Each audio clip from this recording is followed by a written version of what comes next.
Every whodunit has a main character that's telling you every piece of information leading up to the murder.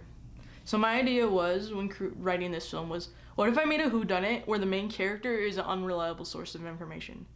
My film is a whodunit told by a narcissist.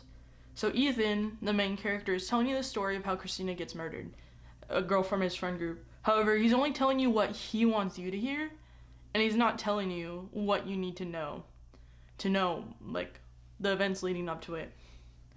You will eventually know the story, because again, this is a whole perspective changes. You'll know eventually how she actually gets murdered versus what Ethan's telling you. It's not like it's gonna just be like, oh, Ethan's lying to you the entire time. Like, no, it's told that what actually happens. This film will be set in 5 locations. It'll be set in a parking lot where the guys meet up, and then it'll be set in a car where they drive to the house, to Faith's house, and then it'll be set in a house. There'll be a lot of scenes in the house. There'll be like a bedroom scene, there'll be a kitchen scene, there'll be a living room. There's a backyard too. We have a bonfire in the backyard. We have a lot of like different places, but like all in like mostly one yard. There's a police station too, and the actors consist of a total of 6 actors. We have Ethan, the main character. He's about like in his 20s. He's a dude in his 20s. You have Faith, Ethan's girlfriend, who's a female in her 20s, and then you have Christina, who's the person who dies. She's Faith's best friend. I think that's like important to know when you're like casting. There's Josh and Jacob. They're in their 20s, and they're like they're side characters. They're in it, but they're also mostly side characters. You have a police officer who's there to interview Ethan and all the other kids, and that's pretty much it. There might be like more. There might need to be some extras. There's like a scene where like there's a picture of Ethan with another woman. Like, you'll probably need an extra for that.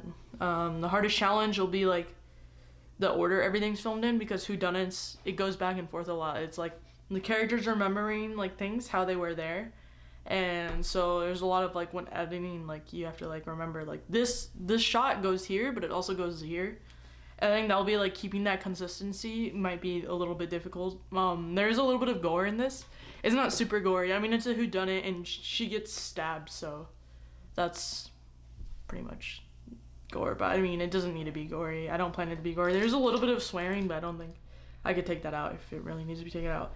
The idea of this film that I wanted to create was I wanted to talk about like bring awareness to emotionally abusive relationships, because a lot about narcissism is they play this like nice character, like they play nice guy to everyone, but like people that they're really close to, they like to manipulate and make them feel awful about themselves. And that's kind of the idea, right? Is this whodunit is Ethan's blaming this all on Christina, right? He's saying Christina caused all this conflict. Christina did this, but in reality, he's the one who did it.